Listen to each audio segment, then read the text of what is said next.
Okay, guys, we're back to do another review of Love and Marriage DC. Chad, who know what they doing, still fussing and fighting. That's all I heard the whole episode.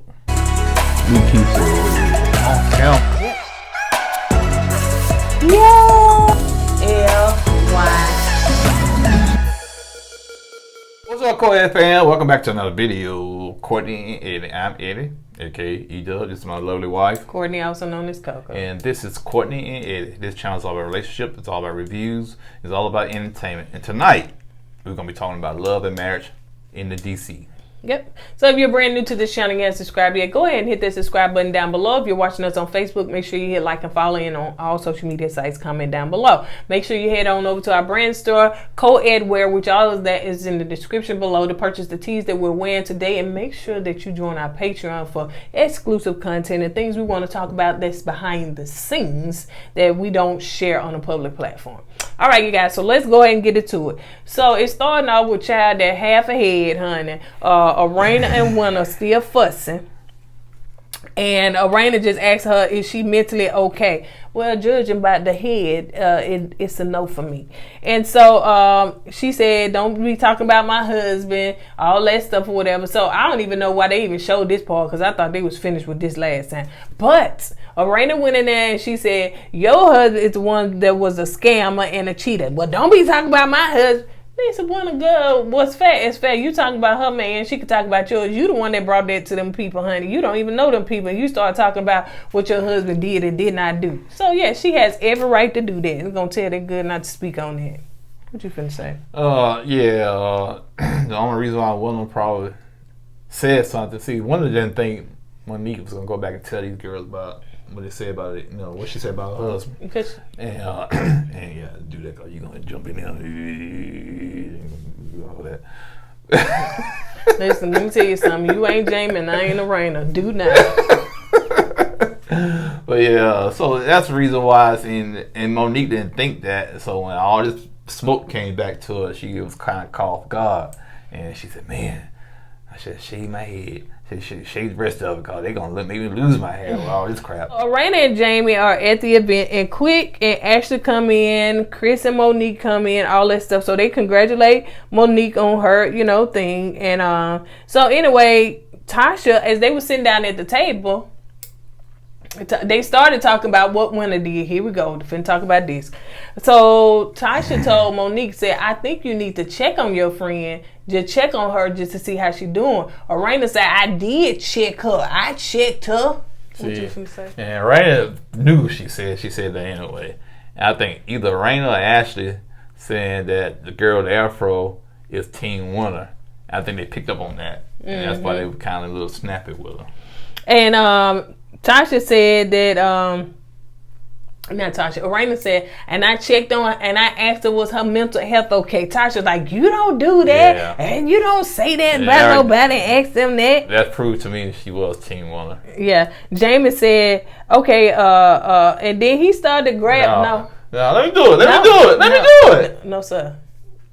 Arena let Jamie do it? That's Arena. And you see that she said he aggressive, so no. So anyway, he pulls on her face. Don't do me like that. True. I wasn't finna touch you. Don't do me. Don't do me like that if you want me to do you like that. So anyway, he touches her face. She said, don't do that. Don't do that. And then she told him, go ahead over there. We still talking. Go on over there. Yeah, go on. See, Alyssa was married at first sight. That's what you call aggressive. Okay, y'all probably know what I'm talking about. Yeah, so yeah, she said, walk away, just walk away. And so, and then Ashley and Quick in their confessional, Ashley did say that, Quick can be a little aggressive. Like, there was an aggressive. Ashley, when Ashley and Quick were in their confessional, right. Ashley said that Quick can be like Jamie. Oh, Jamie. I'm sorry. Okay. Jamie can be a little aggressive. Like, that was an aggressive move. Yeah. You know what I'm saying? I can kind of tell he's aggressive. Yeah, when I missed the part where he put his mouth, his hand over his wife's mouth to tell her to shut up. Like, come on. So anyway, let's move to the next scene. Monique stopped by to see Winter, and child basically went to start crying, honey, but I guess she cried to get herself up out of there. She said she's just going through a lot. So Monique was just really and truly trying to bring up all this stuff. And she said, I did let them know that you nicknamed their husbands and stuff.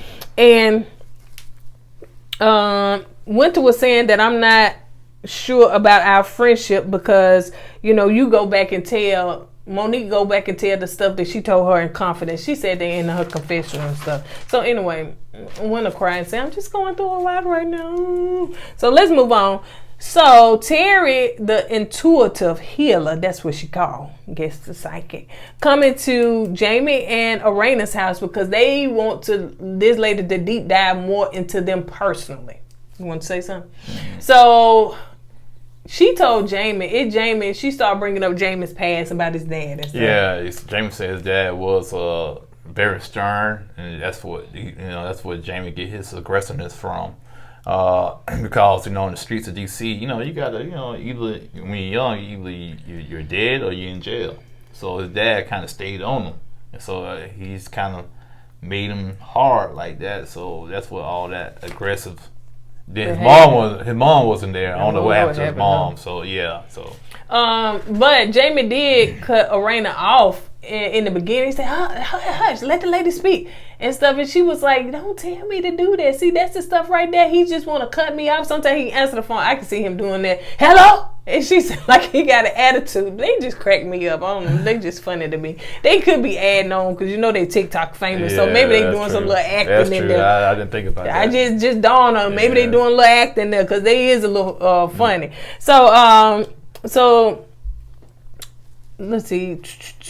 Oh yeah, Terry said it seems like since you didn't have your mom in your life, you kind of buck up against this feminine energy, and your wife has exudes all this feminine energy, and it seems like you kind of buck up against that. I think what it is, I think she's on something there because if you're not used to that feminine energy being around you, and your dad kind of taught you the way to be, hard and stern. You're not gonna be used to it, right? And you don't want that seeping in your spirit because it's gonna make you soft. That's what I'm thinking. You know what I'm saying? That's why he acts the way he acts. That's sad. But Terry asked, did he love Arena? And did we skip that part? They didn't come back to it or some child. Yeah, they either went to some. I guess it'll be on next week. I guess. Anyway, so Chris and Monique goes to the Kia from Ready to Love. This was her spot. So, they all in the DC area, so they had to commingle together. So, yeah, goes to the Kia spot, her dance studio. And they are doing this kind of kinky exercise. You want to say something? No. It's kind of weird, but okay. They talk. So, Monique and Chris sit down and have a conversation. And Monique was telling her, I was telling the girls and stuff, complaining about something, and Chris checked her. Yeah, Chris said, man, why you always go around your friends and bashing me like that? You never say anything positive about me. And Monique said, well, I do. He said, not enough. And sometimes, a woman got to kind of sit back and understand that men, we do like to hear that positive reinforcement. You know what I'm saying? Some men might need it more than other men, but hang around just one or two. But so if women, listen to your man. If that man needs that positive,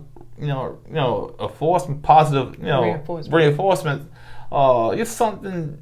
Say it, do it. It's not gonna hurt. I know you want men to pour into you. Sometimes it's good to pour back into that man. Exactly, I agree. And I'm glad Chris checked her. Yeah. I'm glad he said something about that because Monique going around and we seen it. Every time, Chris that, throwing shade. I'm saying, girl, bye. Anyway. So the guys meet up at bar 1. I said, okay, Peter, get your little shine on. You in here. I heard you in Potomac and everything. So I guess they said they might as well use Peter. So the guys meet up. Peter comes in. Okay, so the guys quick. What's his name? Jamie. And then Peter comes in, sit down, talk to him for a bit. And it seems like that Peter called Quick like that expensive DJ. Because I think Peter wanted Quick to DJ for him somewhere. And he said, man, you too rich for my blood, man. It was too much for him, man. So yeah. Chris invited Kevin. Chris, bruh, count of 5. I know you need a storyline, but this is not the storyline for you, man. Cause Kevin, he walks in there with books and receipts, and Oh, I'm saying this dude is weird, man. Who shows up to a gathering of dudes and you gonna bring receipts in a book? See, I told to strangers, I don't know you like that, bro. I don't like Jay, man. I've been eating, trying to get the heck on out of there, man. You know, that's too much for me, man. I don't know you like that. I'm not comfortable for you to bring stuff to me and show me like, come on, man, really? Yep, he did it. So yeah, this man come in here and James, Quick was like, man, I've been wanting to know what's going on and stuff like that. And Quick's like, okay, I got a better understanding. Jamie, what you got now? And stop eating. Jamie wasn't listening to all that nonsense Kevin put out. Once you pull the book out, we'll fold of the oh no, man. Yeah, ebook, and he said that that's still my wife. We still married. He's Quick said, okay, then I ain't know. So yeah, that whole scene was cringe. And then when who left? When Quick left, and that's when Kelvin he was sitting far on the couch, on the far side of the couch. When Quick left, because Quick was sitting next to Chris. When Quick left, Kelvin got up, sat next to Chris. I thought that is weird. And wanted to tell him more stuff. And I'm glad we didn't hear all that stuff, whatever. So, anyway, the next scene, the final scene, the couples are meeting up at Monique's house because they're going on a couples retreat or couples whatever. And so, they all excited about that, but she had to give him a heads up and listen, when I planned this months ago, I didn't know y'all was going to be at odds with Winter. It's understandable. So Winter is coming, but she's only coming to bring the sex therapist, and then she's going to leave. So Ashley's whole vibe, attitude, everything changed. She started looking crazy because she was like, I do not want this woman here. She is not a couple. And that wasn't the end of it. Then Chris spoke up and said, well, I invited Kevin to come. I was like, oh, Lord, man. Come on, man. I know y'all need a storyline, but come on, man. And then this will be back on next Saturday. So I don't know when this going to be up because I thought that first seasons don't get that many episodes because you kind of got to see how it take. Right. But it'll be back on now. I guess we'll watch it. But I don't know who else going to watch it because they ain't going to have no Huntsville behind that or Carlos or Carlos recap. So, anyway. It's going to be out there by itself. So we'll see what happens. Yeah, we'll see. Sink or swim. Pretty much. All right, you guys, on that note, yes, this was a very quick video because it wasn't much to talk about. We will see you guys on the next video. Don't forget to go with God and let God go with you. Always put God first. Deuces.